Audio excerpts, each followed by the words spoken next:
Hello friend, मैं Savita green garden Gujarat से।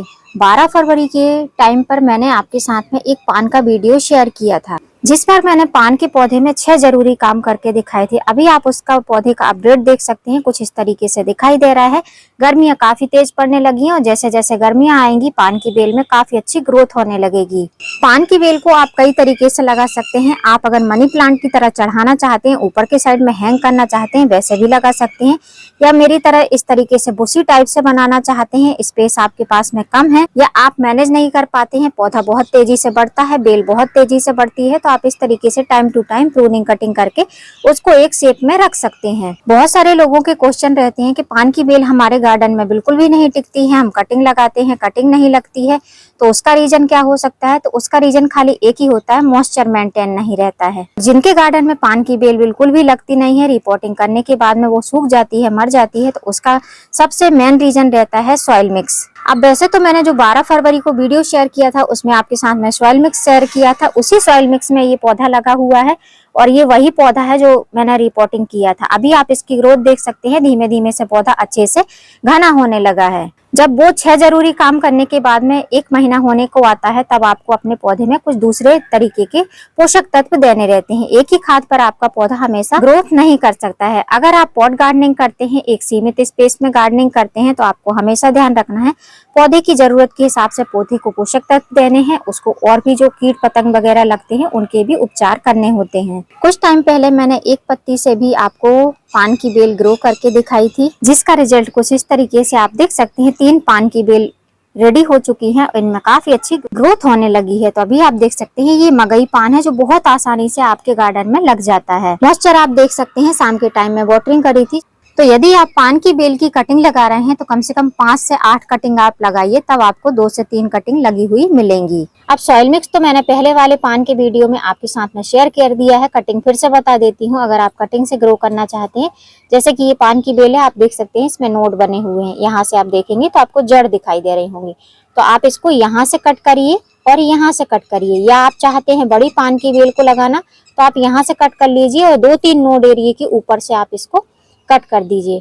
और अगर एक नोड एरिया दबाने पर आपकी कटिंग नहीं लगती है तो आप 2 नोड एरिया दबा दीजिए, एक को ओपन रहने दीजिए, मतलब 2 को आप मिट्टी में दबा दीजिए। सॉइल मिक्स वैसा ही रहना चाहिए जैसे मैंने सॉइल मिक्स बनाया था।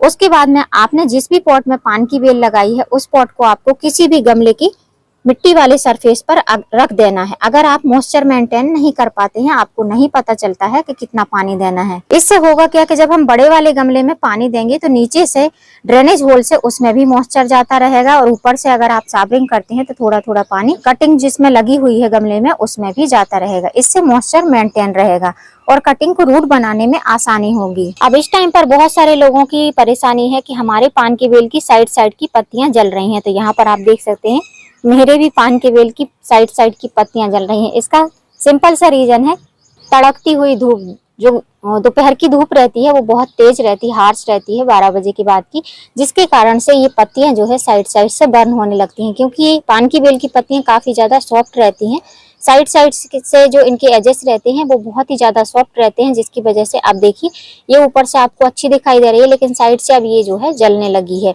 तो अगर आप इनको धूप में रखेंगे गर्मी के टाइम में तो ये पत्तियां सारी ही बर्न हो जाएंगी। इसलिए अगर गर्मी के टाइम पे अगर आपने पान लगा रखा है तो आप अपनी पान की बेल को थोड़ी सी छाया वाली जगह पर रखिए, जहां पर इनडायरेक्ट सनलाइट आती हो, मतलब 1-2 घंटे की धूप भी आती हो और छाया भी मिलती हो। और सबसे जरूरी बात, जब भी आप कटिंग लगाते हैं तो कटिंग को बहुत ज्यादा गहरे गमले में नहीं लगाना है। यदि आपने कटिंग 10 से 15 लगाई है तो थोड़ा इससे ज्यादा गहरा ले सकते हैं, मतलब 5 से 7 इंच का गमला ले सकते हैं। और यदि आपने इसी तरीके से, मैंने 5 कटिंग लगाई थी, 2 कटिंग मेरी सूख गई थी, 3 कटिंग आप देख सकते हैं काफी अच्छे से चल रही है। तो ऐसे आप थोड़े से फ्लैट गमले लेंगे, क्योंकि पान की बेल जो रहती है जड़ फैलाती है, नीचे जड़ बहुत कम जाती है, ऊपर की साइड में ज्यादा फैलती हैं। तो इस तरीके का आपको गमला लेना है। अब मेरे इस पान की बेल में आप देख सकते हैं, वैसे तो ये पौधे की तरह ही झाड़ीनुमा बन चुकी है, इसको मैंने बुशी रूप दे रखा है। तो आप देखेंगे इसमें पत्तियां काफी अच्छे से आ रही हैं, पत्तियों के साइज बहुत ज्यादा छोटे हैं उसका रीजन ये है कि पौधा नीचे से रूट भी बना रहा है, ऊपर से ग्रोथ भी कर रहा है, तो धीमे धीमे पौधे में एनर्जी बूस्ट हो रही है। जब मैंने इसमें 6 काम करे थे तब इसमें मैंने सॉलिड फर्टिलाइजर दिए थे सॉइल मिक्स के साथ में। जब हम सूखे फर्टिलाइजर देते हैं तो वो धीमे धीमे से असर करते हैं। लेकिन अब 1 महीना होने को आया है, 3-4 दिन बचा हुआ है, तब इसमें हम कुछ और दूसरे पोषक तत्व देंगे जिससे इसकी पत्तियां भी चमकदार रहेंगी, पौधा एकदम हेल्दी रहेगा, पत्तियां हरी भरी भी रहेंगी और पौधा बहुत तेजी से बढ़ेगा भी। एक बात और है, कुछ लोगों के पौधे जो रहते हैं पान के, वो ऊपर के साइड से ही सूखने लगते हैं, बर्न जैसे होने लगते हैं। उसका रीजन रहता है ओवर फर्टिलाइजर। अगर आप पौधे को बहुत ज्यादा फर्टिलाइजर देंगे तब भी पौधा ऊपर से पत्तियां जला देगा, क्योंकि ज्यादा फर्टिलाइजर क्वांटिटी ज्यादा होने की वजह से ऊपर से इसमें बर्निंग होने लगती है। तो ये चीज आपको नहीं करना है, इसको ऑर्गेनिक फर्टिलाइजर पर ही डिपेंड रखना है। केमिकल फर्टिलाइजर आपको बिल्कुल भी इसमें ट्राई नहीं करना है। अब पान एक पत्तियोंदार पौधा है, मतलब इसमें खाली हरी पत्तियां आती है, इसमें फूल फल वगैरह नहीं आते हैं। अब इस पौधे को अगर आप जमीन में लगा देंगे तो इसकी जीरो केयर करनी पड़ेगी, आपको बिल्कुल भी केयर नहीं करनी पड़ेगी। जैसे जैसे गर्मी आएगी पौधा आपका इतनी तेजी से बढ़ेगा, इतनी तेजी से इसकी बेल बढ़ने लगेगी कि आप इसको रोक नहीं सकते हैं। लेकिन वही जब हम इसको गमले में लगाते हैं, सीमित स्पेस में लगाते हैं, तो इसको हमको रोकना क्या है, इसको हमको बढ़ाने के लिए मेहनत करनी पड़ती है। अब मेरे पौधे में आप देखेंगे तो ग्रीनरी आपको दिखाई दे रही है, लेकिन ये मगई पान है। मगई पान की खासियत होती है इसकी डार्क ग्रीन कलर की पत्तियां रहती हैं। अभी जो पत्तियां आ रही हैं ये बहुत ज्यादा डार्क नहीं है। तो इसमें खाली हम 2 ही फर्टिलाइजर देंगे। एक फर्टिलाइजर देंगे, जितना हम फर्टिलाइजर दे रहे हैं बहुत अच्छे से इसको मिलना चाहिए, पौधा बहुत अच्छे से जड़ों तक उसको खींच कर ले जाए। दूसरा फर्टिलाइजर हम रूट के लिए भी देंगे और साथों साथ इसकी ग्रोथ और पत्तियों को हरा भरा रखने के लिए भी फर्टिलाइजर देंगे। अब मेरे पान की बेल में आप देखेंगे नीचे की साइड में इसमें मॉइस्चर ऐड है, क्योंकि शाम के टाइम ही इसमें वाटरिंग करी है। तो अब इसमें जो हम फर्टिलाइजर देंगे, पहले हमने इसमें सॉलिड फर्टिलाइजर दिया था, अब इसमें हम लिक्विड फर्टिलाइजर देंगे। लिक्विड फर्टिलाइजर देने का बस एक ही रीजन है, क्योंकि एक बार सॉलिड फर्टिलाइजर, एक बार लिक्विड फर्टिलाइजर। दूसरी बात, अब समर स्टार्ट हो गए हैं, तो समर के टाइम में अगर हम लिक्विड फर्टिलाइजर देंगे तो पौधा बहुत जल्दी से अपनी एनर्जी को बूस्ट करेगा। लिक्विड फर्टिलाइजर बनाने के लिए मैंने लिया है 1 खाली गिलास। 1 गिलास में हम लगभग 1 गिलास के करीब पानी डालेंगे। नॉर्मल वाटर होना चाहिए, गर्म नहीं होना चाहिए। गर्मियां पड़ने लगी हैं, टैंक का वाटर गर्म हो जाता है, तो आपको नॉर्मल वाटर ही रखना है। गर्म पानी में अगर आप फर्टिलाइजर डालेंगे तो जड़ों में जाएगा और जड़ें जो है गलने लगेंगी। मीडियम टेबल स्पून से हमको 1 टेबल स्पून लेना है एप्सम सॉल्ट, जिसको मैग्नीशियम सल्फेट कहा जाता है। एप्सम सॉल्ट जो रहता है प्रकाश संश्लेषण की प्रक्रिया को बनाए रखता है। स्पेशली जो हरी हरी पत्तियां रहती हैं ये इसी के कारण रहती हैं, क्योंकि प्रकाश संश्लेषण की क्रिया इसमें होती रहती है। तो उसको कंटिन्यूसली बनाए रखने के लिए हमको 1 table spoon, normal table spoon से, ये बड़ी टेबल स्पून है, इस टेबल स्पून से ½ टेबल स्पून, और अगर आपकी जो डेली यूज में खाने की टेबल स्पून रहती है स्टील की, उससे 1 टेबल स्पून आपको एप्सम सॉल्ट लेना है 1 ग्लास पानी में।